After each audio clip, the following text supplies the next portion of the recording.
وهم لم تنذرهم لا يؤمنون إنما تنذر من اتبع الذكر وخشي الرحمن بالغيب. لهم مثلا أصحاب القرية إذ جاء المرسلون إذ أرسلنا إليهم الطير فكذبوهما فعززنا بثالث. وجاء من أقصى المدينة رجل يسعى قال يا قوم اتبعوا المرسلين اتبعوا من لا يسلك مجرا وهم مهتدون. ভাষা দেশের বাড়ি কিশোরগঞ্জ। চলে আসে যাই একবারে যাবো। আপনি আসলে আমরা আপনাকে দেখতে পারলাম একটা ব্যতিক্রমভাবে আপনি এখানে বসে আছেন, সবাই যে জায়গায় জটলা বেঁধে আসছে। আপনি কি কোনো সংগঠনের পক্ষ থেকে নাকি আপনিও রাজনীতি করেন, কি সমাচার? আপনি আসলে আপনার পরিচয়টা একটু দিয়ে শুরু করেন। আমার দেশের বাড়ি কিশোরগঞ্জ, তারাইল থানা। আমার তারাইল থানা। আমি নরসিংদীতে চাকরি করি, একটি মসজিদে প্রায় 10 বছর ধরে নরসিংদীতে একটি মসজিদের দায়িত্বে আছি।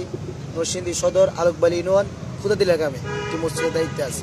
আর আমি রাজনীতিবিদ হিসাবে আমি বিএনপির সাথে জড়িত, আমি উলামা দলের একজন কর্মী।